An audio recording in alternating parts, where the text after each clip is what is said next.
শ্রী শ্রী রাধা রমণ জয়তী ভজনিতায় গৌরাধে শ্যাম জপ হরে কৃষ্ণ হরে রাম। মূকং করতি বাচালং পঙ্গুং লঙ্ঘয়তে গিরিম যৎকৃপা তমহং বন্দে শ্রীকৃষ্ণ চৈতন্যমীশ্বরম। শ্রী গৌর বিনোদ দাসের পতিত পাবন গড়া গ্রন্থে তিনি এই তত্ত্ব দিচ্ছেন। তৈর্থিক বিপ্র নামক এই পরিচ্ছেদে যিনি অকপট চিত্তে শ্রী ভগবানকে ভজন করেন তাহাকে পাইবার জন্য উৎকণ্ঠিত হন, ভগবান তাহাকে দর্শন না দিয়া থাকিতে পারেন না। পরম সুকৃতি এক তৈর্থিক ব্রাহ্মণ কৃষ্ণের উদ্দেশ্যে করে তীর্থ পর্যটন। ষড়াক্ষর গোপাল মন্ত্রের উপাসন, গোপাল নৈবেদ্য বিনা না করে ভোজন। ষড়াক্ষর গোপাল মন্ত্রের উপাসক তীর্থ পর্যটনকারী এক সুকৃতি ব্রাহ্মণ তীর্থ ভ্রমণ করিতে করিতে শ্রীধাম নবদ্বীপে উপস্থিত হইলেন। নিতাই গৌর হরিবোল হরিবোল হরিবোল। তিনি নিজ হাতে ভোগ প্রস্তুত না করিয়া প্রভুকে ভোগ সমর্পণ করেন না। সারা জীবন ভজনের এবং তীর্থ পর্যটনের ফলস্বরূপ ব্রাহ্মণ আজ শ্রীধাম নবদ্বীপ দর্শন লাভ করিলেন। নিতাই গৌর হরিবোল হরিবোল। নবদ্বীপ রম্য স্থান, দিব্য চিন্তামণি ধাম, শ্রীধাম শ্রী জগদ অনুপম। নাম স্মরণে যার হয় প্রেম ভক্তি সার, হৃদয়ের নাশে তাপতম। নবদ্বীপ হেন গ্রাম ত্রিভুবনে নাই, জহি অবতীর্ণ হলেন চৈতন্য গোসাই। তাই নিতাই গৌর হরিবোল। তাই নবদ্বীপের মতো এমন গ্রাম স্বর্গ মর্ত পাতালে আর কোথাও নেই, ওই একটি। তাই সমস্ত ভজনের এবং তীর্থ পর্যটনের ফলস্বরূপ আজ এই ব্রাহ্মণ শ্রীধাম নবদ্বীপ দর্শন লাভ করলেন। বিপ্রের ভূষণ স্বরূপ কণ্ঠে বালগোপাল শালগ্রাম, অতি অপূর্ব ব্রাহ্মণ্য তেজ, বিরাজিত লাবণ্যযুক্ত বদন, মুখে নিরন্তর কৃষ্ণ নাম। দেখিলেই মনে হয় যেন প্রেমানন্দ সাগরে ভাসিতেছেন। ভ্রমণ করিতে করিতে মহাপ্রভুর বাড়িতে আসিলেন। মহাপ্রভুর পিতা শ্রী জগন্নাথ মিশ্র বিপ্রকে দেখিয়াই অতিশয় মুগ্ধ হইলেন। তো বিপ্রের বর্ণ কি রূপ বলছেন গৌর বিনোদ দাস। বিপ্রের ভূষণ স্বরূপ কণ্ঠে বালগোপাল শালগ্রাম, অতি অপূর্ব ব্রাহ্মণ্য তেজ বিরাজিত লাবণ্যযুক্ত বদন, মুখে নিরন্তর কৃষ্ণ নাম। দেখিলেই মনে হয় যেন প্রেমানন্দ সাগরে ভাসিতেছেন। তো সেই ব্রাহ্মণকে মহাপ্রভু পিতা শ্রী জগন্নাথ মিশ্র দেখিয়াই অতিশয় মুগ্ধ হইলেন। সম্ভ্রমে দণ্ডায়মান হইয়া নমস্কার করিলেন। অতিথি ব্যবহার ধর্ম যে রূপ পালন করিতে হয় সবই করিলেন। স্বহস্তে পাদ প্রক্ষালন করিয়া উত্তম আসনে উপবিষ্ট করাইলেন। কিছুক্ষণ বিশ্রামের পর মিশ্র বিনীত হইয়া বলিতে লাগিলেন, জগতের ভাগ্যে আপনারা পর্যটন করিয়া থাকেন। আজ আমার পরম ভাগ্য, আপনি আমার ঘরে বিজয় করিয়াছেন।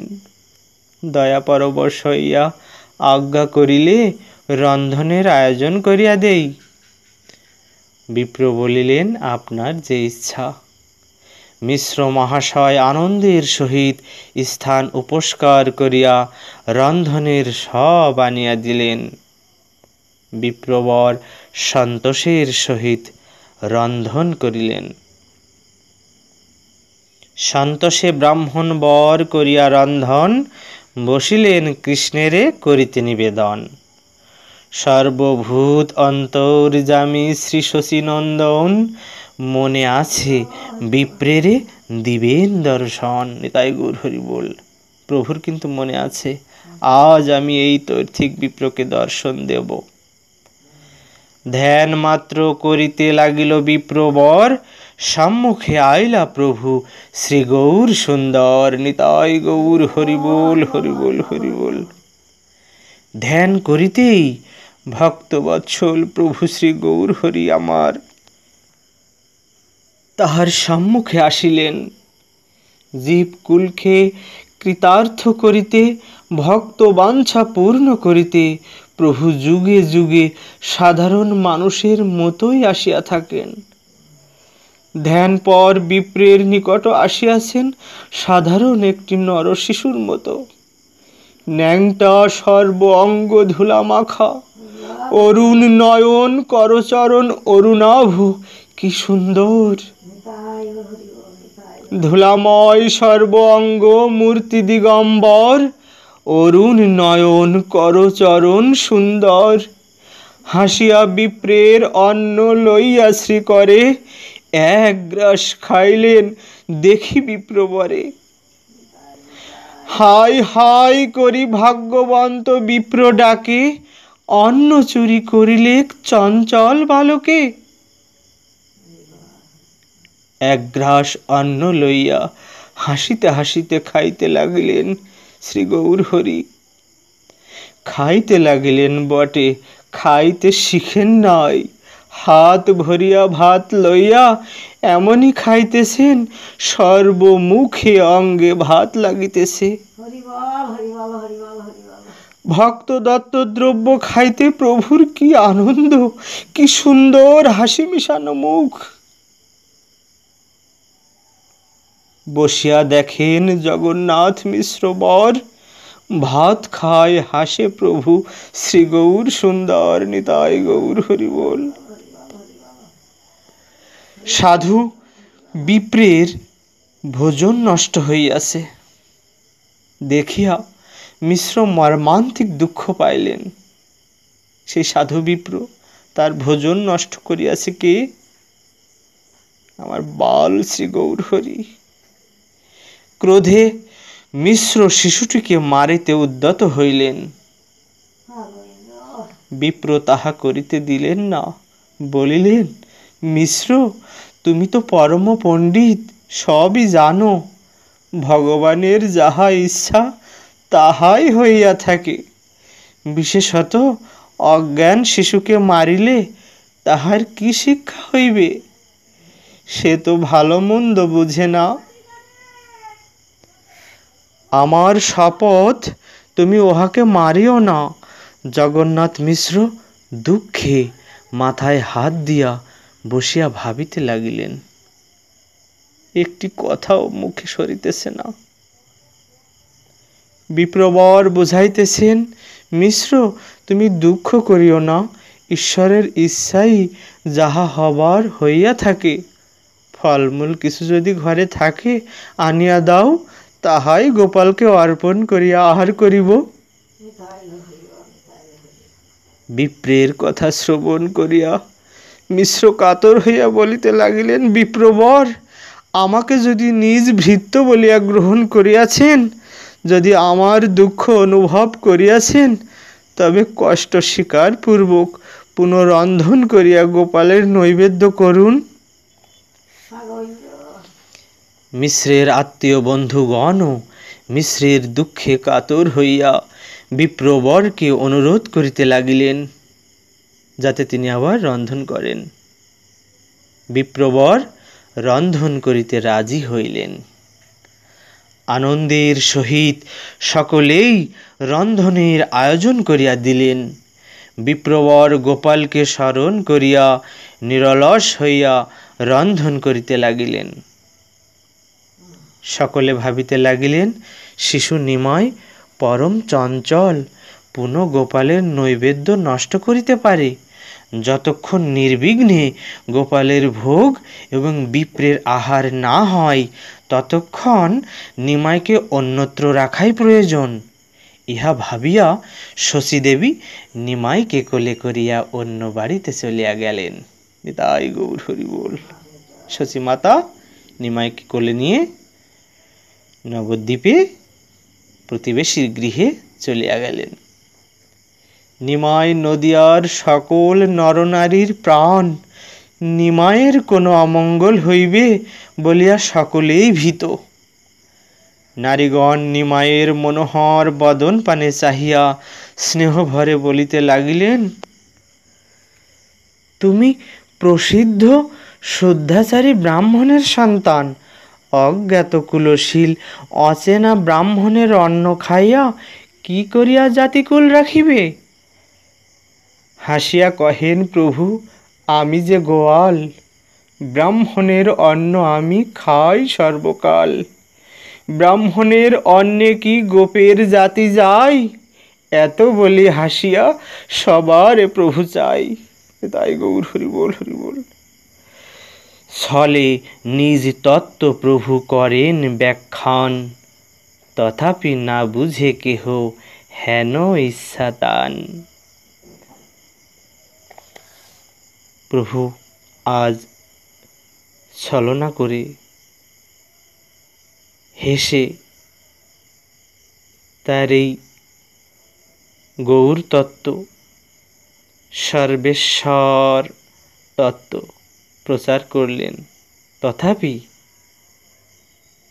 তার এই কথা তত্ত্ব কেহ বুঝতে পারলেন না। নিমাইয়ের মুখে এই অমৃতময়ী কথা শ্রবণ করিয়া নিমাইকে বক্ষে ধরিয়া কত আদর চুম্বন করিতে লাগিলেন। কেহই বক্ষ হইতে ছাড়িতে চাইতেছেন না। ভক্তবৎসল লীলা করিবার জন্য, সকলের বাঞ্ছা পূর্ণ করিবার জন্য, সকলকে সুখ দিতে প্রভু আসিয়াছেন। যখন যার কোলে যাইতেছেন, নিজকে ভুলিয়া তিনি আনন্দ সাগরে ভাসিতেছেন। নিমাইকে অন্য বাড়িতে রাখিয়া সকলে পাহারা দিতে লাগিলেন। অখিল রসসিন্ধু শ্রী ভগবান ঐশ্বর্যের ভিতর দিয়াই সমাধুর্য প্রকট করিয়া জীবের সহিত লীলা করিয়া জীবকুলকে কৃতার্থ করিয়া থাকেন। তো সেই বিপ্র পুনর্বার করিয়া রন্ধন, লাগিলেন বসিয়া করিতে নিবেদন। ধ্যানে বাল গোপাল ভাবেন বিপ্রবর, জানিলেন গৌরচন্দ্র চিত্তের ঈশ্বর। মহাপ্রভু আমার সব জানতে পেরেছেন যে ওই বিপ্র বাল গোপালকে ধ্যানে ভাবছেন। মহিয়া সকল লোক অতি অলক্ষিতে, আইলেন বিপ্র স্থানে হাসিতে হাসিতে। অলক্ষিতে এক মুষ্টি অন্ন লয়া করে, খাইয়া চলিলা প্রভু দেখে বিপ্রবরে। হাই হাই করিয়া উঠিল বিপ্রবর, ঠাকুর খাইয়া ভাত দিল এক রড়। অখিল ভুবনপতি গৌর হরি এক মুষ্টি অন্ন লইয়া ভয়ে পলাইয়া যাইতেছেন কেন? ভাগ্যবান জগন্নাথ মিশ্রকে অপূর্ব বাৎসল্য প্রেম মাধুর্য আস্বাদন করাইতেই দয়াল প্রভু আজ এত ভীত হইয়া পলাইয়া যাইতেছেন। তো বাৎসল্য রস অর্থাৎ পুত্র প্রতিপালনের মধুরতা কেমন, পুত্র স্নেহের মধুরতা কেমন, তাই এই ভাগ্যবান জগন্নাথ মিশ্র এবং শচীমাতাকে সেই সুধারস আস্বাদন করাবার জন্যেই আজ এক মুষ্টি অন্ন লইয়া ভয়ে পলাইয়া যাইতেছেন প্রভু। সম্ভ্রমে উঠি মিশ্র হাতে বাড়ি লয়া, ক্রোধে ঠাকুরেরে লইয়া যায় ধাওয়াইয়া।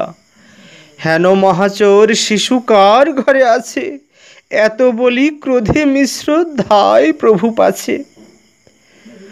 সবে ধরিলেন যত্ন করিয়া মিশ্রেরে, মিশ্র বলে এড়ো আজি মারিম উহারে। মিশ্র কিছুতেই শান্ত হইতেছেন না, কেবলই অনুতাপ করিয়া বলিতে লাগিলেন, হে ভগবান, একটি চোর শিশু তুমি আমাকে দিলে, আমি উহাকে আজ মারিবই।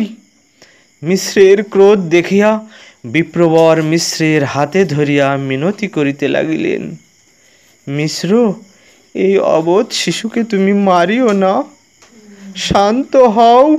শুনো, এই শিশুর কোনোই দোষ নাই, অন্য বাড়িতে রাখিয়া তোমরা পাহারা দিয়াও তো রাখিতে পারিলে না। ইহার তাৎপর্য এই, আজ শ্রীকৃষ্ণের প্রসাদ পাওয়া আমার কপালে লেখা নাই। জগন্নাথ মিশ্র অতি দুঃখে অধবদনে রহিলেন। বিপ্রকে সেবা দিতে পারলাম না, শ্রীকৃষ্ণ সেবা দিতে পারলাম না ওই অবোধ বালকের জন্য, তাই জগন্নাথ মিশ্র আজ মুখ নিচু করে থাকলেন ওই বিপ্রের কাছে। মর্মাহত হইয়া প্রাণের দেবতাকে স্মরণ করিতেছেন। ঠিক সেই সময় মহাজ্যোতিধাম নিরুপম লাবণ্যের সীমা অভিন্ন শ্রী নিত্যানন্দতনু বিশ্বরূপ ভগবান আসিয়া উপস্থিত হইলেন। স্কন্ধে যজ্ঞসূত্র মূর্তিমন্ত ব্রহ্ম তেজ শ্রী বিশ্বরূপকে দেখিয়া তর্থিক ব্রাহ্মণ নিজ দেহ ভুলিয়া ভাবে গদগদ হইয়া এক দৃষ্টে বিশ্বরূপের বদন পানে চাহিয়া রহিলেন। যিনি যতই ভাবুন আর বলুন না কেন, শ্রীপাদ নিতাই চাঁদের কৃপা ভিন্ন, কেহই শ্রী গৌর হরিকে পাইতে পারে না। নিতাই গৌর হরি বল, হরি বল। স্কন্ধে যজ্ঞসূত্র ব্রহ্ম তেজ মূর্তিমন্ত, মূর্তি ভেদে জন্মিলা আপনে নিত্যানন্দ। এইবার নিতাই চাঁদের অহেতুক করুণাময় নিশ্চয়ই, এইবার নিতাই চাঁদের অহেতুক করুণায় নিশ্চয়ই বিপ্রবরের চির অভিলাষ পূর্ণ হইবে। বিপ্রবর অত্যন্ত ব্যাকুলতার সহিত জিজ্ঞাসা করিলেন, এই মহাশয় কাহার পুত্র? বিপ্র বলে, কার পুত্র এই মহাশয়? সবেই বলেন, এই মিশ্রের তনয়। শুনিয়া সন্তোষে বিপ্র কইল আলিঙ্গন, ধন্য পিতা মাতা যার এহেন নন্দন। বিপ্রেরে করিয়া বিশ্বরূপ নমস্কার, বসিয়া কহেন কথা অমৃতের ধার। বিপ্র কি বলছেন? বিপ্র বলছেন, কার পুত্র এই মহাশয়? সবেই বলেন, সকলেই বলছেন, এই মিশ্রের তনয়, ইনি জগন্নাথ মিশ্রের পুত্র। শুনিয়া সন্তোষে বিপ্র কইল আলিঙ্গন। বিশ্বরূপকে সন্তোষে খুব মনের আনন্দে এবং প্রফুল্লতায় আলিঙ্গন করলেন। ধন্য পিতা মাতা যার এহেন নন্দন, এরকম পুত্র যার আছে সেই পিতামাতা ধন্য। বিপ্রেরে করিয়া বিশ্বরূপ নমস্কার, বসিয়া কহেন কথা অমৃতের ধার। তখন বিশ্বরূপ সেই বিপ্রকে নমস্কার করিয়া বসলেন। বসিয়া কি করছেন? কি করিতেছেন? অমৃতের মতো কথা বের হচ্ছে ওই বিশ্বরূপের বদন থেকে, অমৃতের ধারার মতো। বিশ্বরূপ বিপ্রের মন প্রাণ হরণ করিয়া লইয়াছেন, মধুর ভাষায় তাহার সঙ্গে কথা কহিতে লাগিলেন। বিশ্বরূপ বলিলেন, মহাশয়, জগতের পরম মঙ্গলের নিমিত্তই আপনারা পর্যটন করিয়া থাকেন। জগতের অত্যন্ত যদি মঙ্গল উপস্থিত হয়, তাদের যদি সৌভাগ্য হয় সেই জগৎবাসী জনের, তো আপনার মতো এই মহাত্মারা, এই বিপ্রেরা তীর্থ পর্যটন করে থাকে। আজ কি সৌভাগ্য আপনি আমাদের ঘরে বিরাজিত। দুর্ভাগ্যের কথা আর কি জানাইব, আপনি উপবাসী। আপনাকে দর্শন করিয়া আনন্দে বুক ভরিয়া গিয়াছে। উপবাসের বিবরণ শ্রবণ করিয়া মর্মাহত হইয়াছি। বিপ্র বলে, কিছু দুঃখ না ভাবিহ মনে, ফলমূল কিছু আমি করিব ভোজনে। বনবাসী আমি, অন্ন কোথায় বা পাই? প্রায় আমি বনে ফলমূল মাত্র খাই। কদাচিৎ কোনো দিবসে খাই অন্ন, সেহ যদি নির্বিরোধে হয় উপসন্ন। যে সন্তোষ পাইলাম তোমা দর্শনে, তাহাতেই কোটি কোটি করিল ভোজনে। নিতাই গৌর হরি বল, হরি বল। ফলমূল নৈবেদ্য যে কিছু থাকে ঘরে, তাহা আনো গিয়া আজ করিব আহারে। মনের দুঃখে জগন্নাথ মিশ্র কথা বলিতে পারিতেছেন না। পিতার অবস্থা দেখিয়া বিশ্বরূপ বড় ব্যথা ভরা প্রাণে সভয়ে বিপ্রকে বলিতেছেন, সাধুগণ সহজেই পরদুঃখে কাতর, করুণা সিন্ধু, কষ্ট স্বীকার করিয়া যদি পুনঃ গোপালের জন্য রন্ধন করেন, তবে সকল দুঃখের অবসান হইবে। গোষ্ঠী সহ আমরা কৃতার্থ এবং আনন্দিত হইব।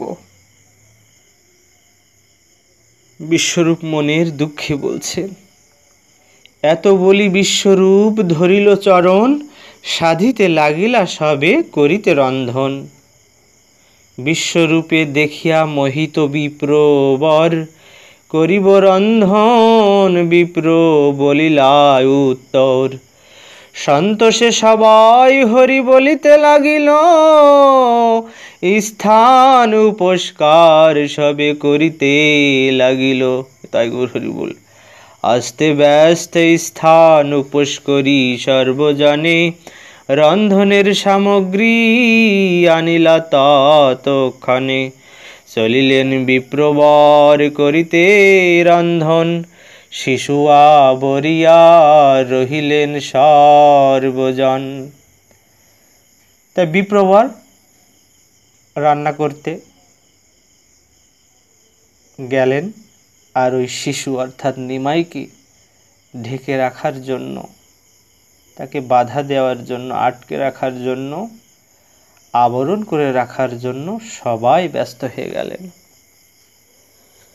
পাঠক মহাশয়গণ, দয়া করিয়া বিচার করিবেন, এত অধিক রাত্রিতে বিপ্রকে অনুরোধ করিতে, স্থান উপস্কার করিতে, শিশুকে আবরিয়া রাখিতে কোথা হইতে এত লোক আসিয়া সমবেত হইয়াছেন? সাধারণ মানব শিশুর দুরন্তপনার জন্য এত লোকের পাহারারও প্রয়োজন হয় না। একবার গোপালের নৈবেদ্য নষ্ট করার পরেও আবার তাহা করিতে পারে না, এক ধমকেই তাহাকে শায়েস্তা করা যায়। এই শিশুটি যে অসাধারণ, তাহা তাহার সকল কার্য দ্বারাই প্রমাণিত হইতেছে। সাক্ষাৎ ভগবান শ্রীমান মহাপ্রভুর ভক্তবৎসল লীলা দর্শন করিবার জন্যই এত রাত্রে ছদ্মবেশ ধারণ করিয়া দেব দেবীগণ মিশ্রের ঘরে আসিয়া সমবেত হইয়াছেন। তাই গৌর হরি বল। বিপ্রবর রন্ধন করিতেছেন, শিশুটি যে ঘরে পলাইয়াছিল সেই ঘরের দরজা বন্ধ করিয়া সমবেত সকল লোক চতুর্দিক বেষ্টন করিয়া রহিলেন। মিশ্র স্বয়ং ঘরের দরজায় বসিলেন, যাতে শিশু নিমাই ওই দরজা টপকে ব্রাহ্মণের নৈবেদ্য নষ্ট করিতে না পারে। ঘরে থাকি স্ত্রীগণ বলেন, চিন্তা নাই, নিদ্রা গেল আর কিছু না জানে নিমাই। স্ত্রীগণ কি বলছেন? যদি একবার শিশু নিমায় নিদ্রা যায়, সে আর কিছু জানে না, ঘুমিয়ে অচেতন হয়ে থাকে। এই মতে শিশু রাখিলেন সর্বজন, বিপ্রের হইল কতক্ষণেতে রন্ধন। অন্ন উপোস করি সেই সুকৃতি ব্রাহ্মণ, ধ্যানে বসি কৃষ্ণের করিলা নিবেদন। তখন সেই অন্ন রন্ধন করে, নৈবেদ্য তৈরি করে সেই সুকৃতি ব্রাহ্মণ ধ্যানে বসে কৃষ্ণকে নিবেদন করছেন। অন্তর্যামী প্রভু শ্রী শশীনন্দন গৌর হরি আজ বিপ্রের বহু জন্মের অভিলাষ পূর্ণ করিবেন। তাই লীলাশক্তি যোগমায়া সকলকে মোহিত করিয়া অচেষ্ট করিলেন। সবাই ঘুমে অচেতন, সকলেই নিদ্রায় অভিভূত। বিপ্র যেই স্থানে অন্ন নিবেদন করিতেছিলেন, সর্বচিত্তাকর্ষক ঈষৎ নিদ্রালসযুক্ত দিগম্বর নিমাই হাসিতে হাসিতে সেই স্থানে আসিলেন। নিতাই গৌর হরিবোল হরিবোল। বালক দেখিয়া বিপ্র কহে, হায় হায়, সবে নিদ্রা যায়, কেহ শুনিতে না পায়। প্রভু বলে, ওয়ে বিপ্র, তুমি তো উদার, তুমি আমার ডাকি আনো, কি দোষ আমার? মোর মন্ত্র জপি মোরে করহ আহ্বান, রহিতে না পারি আমি, আসি তোমায় স্থান। আমারে দেখিতে নিরবধি ভাব তুমি, অতএব তোমারে দিলাম দেখা আমি। নিতাই গৌর হরিবোল হরিবোল। প্রভু বলছেন, হে বিপ্র, তুমি আমাকে দেখার জন্য নিরবধি সব সময় আমাকে ভাবো, অতএব তোমাকে আমি এই দেখা দিলাম, তুমি চিন্তিত হচ্ছ কেন? সেই ক্ষণে দেখে বিপ্র পরম অদ্ভুত, শঙ্খ চক্র গদা পদ্ম চতুর্ভুজ রূপ। এক হস্তে নবনীত, আর হস্তে খায়, আর দুই হস্তে প্রভু মুরলী বাজায়। নিতাই গৌর হরিবোল হরিবোল। বিপ্রের কৃষ্ণ দর্শন হচ্ছে, ভগবত দর্শন হচ্ছে, গোরা দর্শন হচ্ছে। বহু জন্মের সঞ্চিত তপবল পুণ্য বলে, সাধন বলে, ভজন বলে, আজ সেই তর্থিক বিপ্র সর্বাধার শ্রীমান মহাপ্রভুকে দর্শন করছেন। শ্রীবৎস কৌস্তুভ বক্ষে শোভে মণিহার, সর্ব অঙ্গে দেখে রত্নময় অলঙ্কার। নবগুঞ্জা বেড়া শিখিপুচ্ছ শোভে শিরে, চন্দ্রমুখে অরুণ অধর শোভা করে। হাসিয়া দোলায় দুই নয়ন কমল, বৈজয়ন্তী মালা দোলে মকর কুণ্ডল। চরণারবিন্দে শোভে শ্রীরত্ন নূপুর, নখমণি কিরণে তিমির গেল দূর। সেই নখের মণির কিরণে, সেই আলোয়, স্নিগ্ধ আলোয় অন্ধকার দূর হয়ে গেল সেই গৃহে। অপূর্ব কদম্ব বৃক্ষ দেখে সেইখানে, বৃন্দাবন দেখে, নাদ করে পক্ষীগণে। তাই গৌর হরিবোল। সেখানে দেখলেন সেই তর্থিক বিপ্র অপূর্ব কদম্ব বৃক্ষ, কদমের গাছ, সেইখানে এই সেই বৃন্দাবন ধাম, এখানে নাদ করছে, শব্দ করছে, ডাকছে সমস্ত পাখিগণে। গোপ গোপী গাভীগণ চতুর্দিকে দেখে, যত ধ্যান করে তত দেখে পরদিকে। যত ধ্যান করতে লাগলেন, ভাবতে লাগলেন, ওই তর্থিক বিপ্র দেখছেন সেই বৃন্দাবনের গোপ গোপীরা, সেখানে সমস্ত গাভীরা, গাভীগণ, ধেনুগণ চড়ে বেড়াচ্ছে। যত তিনি ধ্যান করছেন, প্রত্যেককে তিনি দেখতে পেলেন। অপূর্ব ঐশ্বর্য দেখি সুকৃতি ব্রাহ্মণ, আনন্দে মূর্ছিত হইয়া পড়িলা তখন। তখন এই অপূর্ব ভগবত ঐশ্বর্য, সর্ব গুণাধার অখিল রসসিন্ধু সেই শ্রীমন মহাপ্রভুর সেই ঐশ্বর্য দর্শন করে এই সুকৃতি ব্রাহ্মণ আনন্দে মূর্ছিত, অর্থাৎ এত আনন্দের আতিশয্যে অজ্ঞান হয়ে মাটিতে পড়ে গেলেন। বিপ্র আজ শ্রী গৌর স্বরূপে সকল লীলার পরিণতি দর্শন করিয়া আনন্দে মূর্ছিত হইয়া ভূতলে পড়িয়া গেলেন। করুণার্দ্র প্রভু বিপ্রের অঙ্গে শ্রীহস্ত বুলাইতে লাগিলেন। কত দয়াময় প্রভু!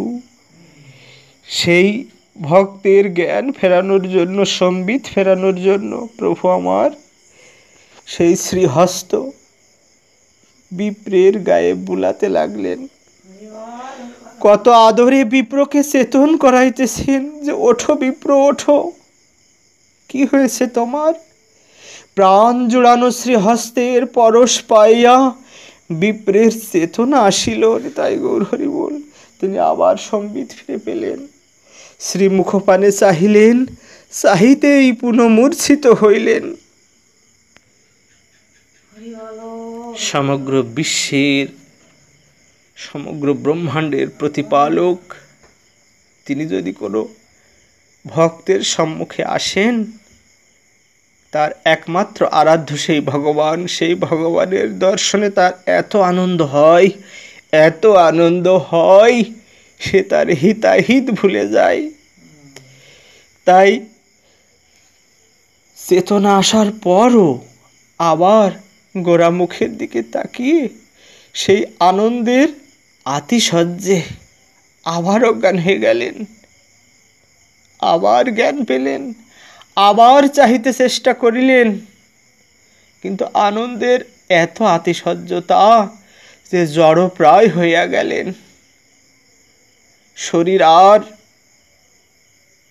আগের মতো সচল নেই, অসাড় হয়ে গিয়েছে। কি করবে বুঝতে পারছেন না। সে অখিল রসসিন্ধু করুণাময় প্রভু, তিনি তার গায়ে হাত বোলাচ্ছেন, তার সামনে উপস্থিত হয়েছেন। তাই সেই বিপ্র প্রাণহীনের মতো জড় হয়ে গিয়েছেন। প্রাণে কত আবেগ, কত ব্যাকুলতা, সাত্ত্বিক ভাবের আবেশে দেহে ঘন ঘন ঘর্ম, ঘন ঘন ঘামছেন। মুহুর্মুহু কম্পন, মুহুর্মুহু দেহ কাঁপছে। বিপুল পুলক কিছুতেই স্থির হইতে পারিতেছেন না, নয়নের জলে ভাসিয়া যাইতেছেন। তাই গৌর হরি বল, যাকে ধ্যান, তপস্যা, যাগ যজ্ঞাদি করেও সৃষ্টিকর্তা ব্রহ্মা, মুনি ঋষি তপস্বীগণ যার দর্শন পান না, আজ সমগ্র জন্ম জন্মান্তরের সাধন ভজনের ফলস্বরূপ সেই গোলক বিহারী গৌর সুন্দর বিপ্রের সম্মুখে উপস্থিত। তাই নয়নের জলে ভাসিয়া যাইতেছেন বিপ্র। অনেক চেষ্টার পর ধৈর্যাবলম্বন করিয়া নিমায়ের রাঙ্গা চরণ যুগল দৃঢ় করিয়া জড়াইয়া বক্ষে ধরিলেন। উচ্চস্বরে চিৎকার করিয়া কাঁদিতে লাগিলেন।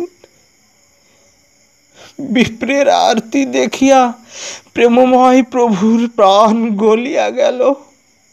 স্নেহ বিগলিত হইয়া অতি করুণ স্বরে বলিতেছেন, ওহে বিপ্র, তুমি জন্মে জন্মে আমার কিঙ্কর, নিরন্তর আমাকে দর্শন করিবার জন্য তুমি ব্যাকুল, তাই তোমাকে নিজ স্বরূপ দর্শন করাইলাম।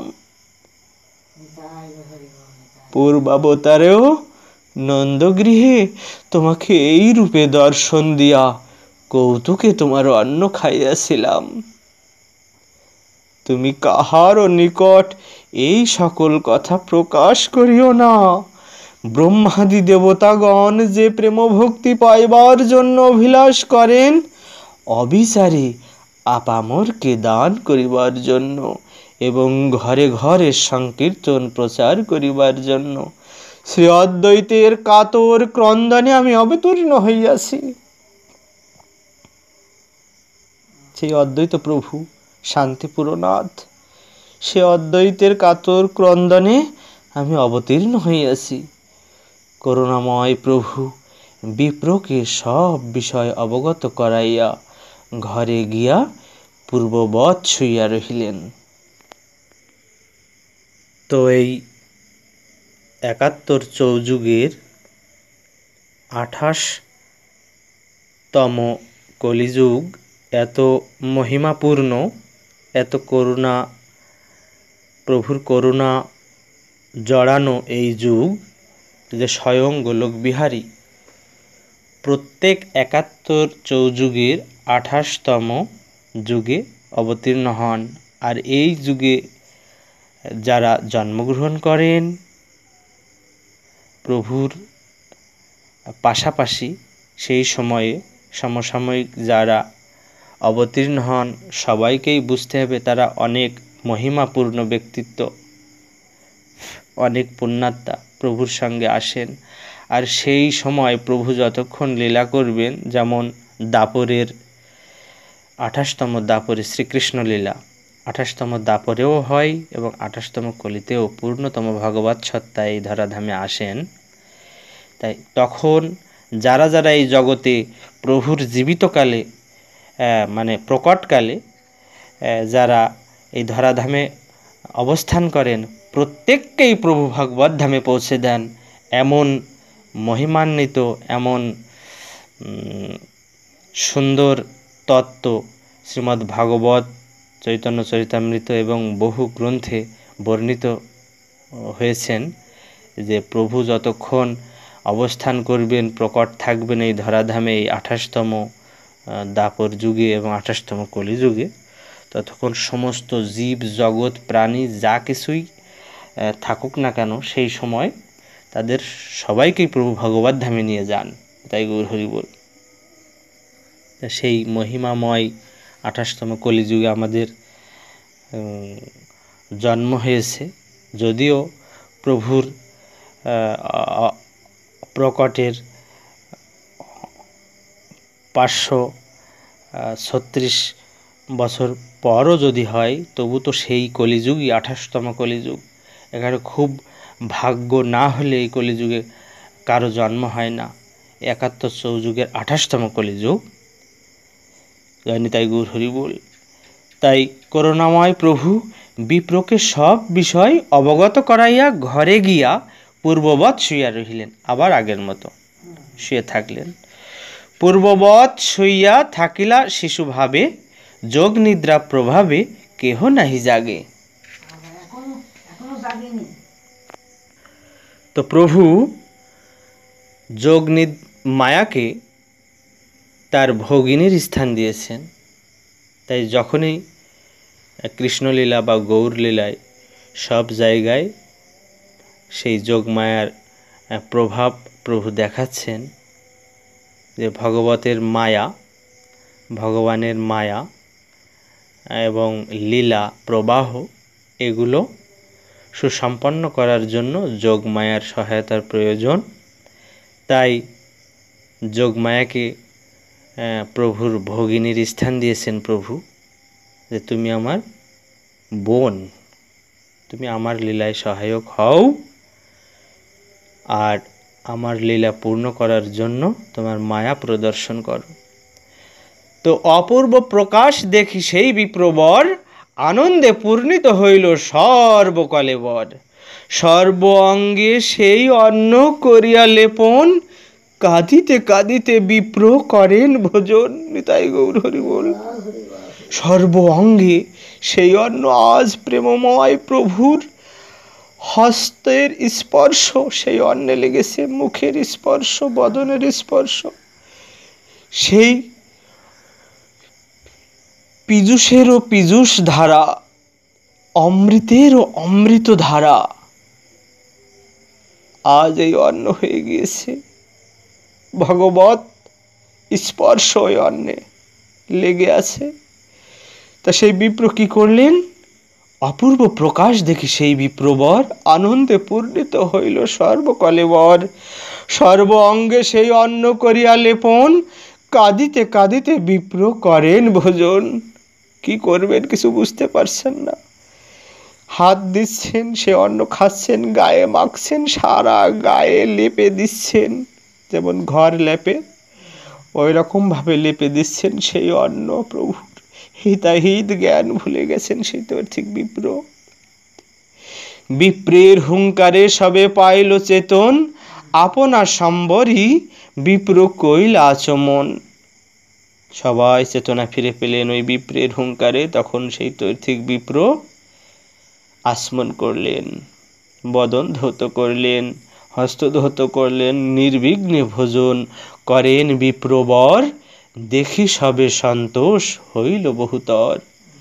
সবাই দেখলেন যে নির্বিঘ্নে সেই বিপ্রবর ভোজন সমাপন করছেন। তাহলে এইবার শিশু নিমায় আর তাকে জ্বালাতন করেনি। কিন্তু যা লাভ করার সেই বিপ্র লাভ করেছেন। প্রভুর নির্দেশে তিনি চুপ করে রইলেন। প্রভু বলেছেন, এই তত্ত্ব কাহারও নিকট বলিও না বিপ্র। চিনিয়া ঈশ্বর বিপ্র সেই নবদ্বীপে রহিলেন গুপ্ত ভাবে ঈশ্বর সমীপে। তখন সেই বিপ্র চিনতে পেরেছেন সেই অনাদির আদি গোবিন্দ গোলক বিহারী শ্রীমন মহাপ্রভু আজ আমার দর্শন দিয়েছেন। এই নবদ্বীপে তার অবস্থান। আমি এই স্থান ছেড়ে আর কোথাও যাব না। ভুক্তি মুক্তির সর্ব সমন্বিত সেই পরাকাষ্ঠাময় সেই প্রেমময় স্থান, এখানে আমি আর কোথায় ঘুরব। তাই চিনিয়া ঈশ্বর এই আমার গৌরাঙ্গ সুন্দর ঈশ্বর, তিনি ভগবান। বিপ্র সেই নবদ্বীপে রহিলেন গুপ্তভাবে, গোপনভাবে থাকলেন ঈশ্বর সমীপে। ভিক্ষা করি বিপ্রবর প্রতি স্থানে স্থানে, ঈশ্বরে আসিয়া দেখে প্রতিদিনে দিনে। তাই ভিক্ষা করেন বিপ্রবর বিভিন্ন স্থানে দিবসে, তার সমস্ত ক্রিয়া সমাধা করে ভিক্ষায় বেরোন, সেখান থেকে আসেন, আবার নিত্য নৈমিত্তিক কর্ম করেন, আর মাঝে মাঝে এসে প্রতিদিনই ওই ঈশ্বর দর্শন তিনি করেন। তাই ষড়াক্ষর গোপাল মন্ত্রের উপাসক ভাগ্যবান তৈর্থিক বিপ্র মহাপ্রভুর অপার করুণায় তাহার দর্শন লাভ করিয়া পরম কৃতার্থ হইলেন এবং মহাপ্রভুর নিত্য নব নব লীলা দর্শন লালসায় শ্রীধাম নবদ্বীপে গঙ্গা তীরে বাস করিয়া গৌর ভজনানন্দে জীবন যাপন করিলেন। জয় জয় শ্রী গুরু প্রেমানন্দে পরম করুণ প্রেমদাতা নিতাই গৌর হরি হরি বল, নিতাই গৌর হরি বল, নিতাই গৌর হরি হরি বল।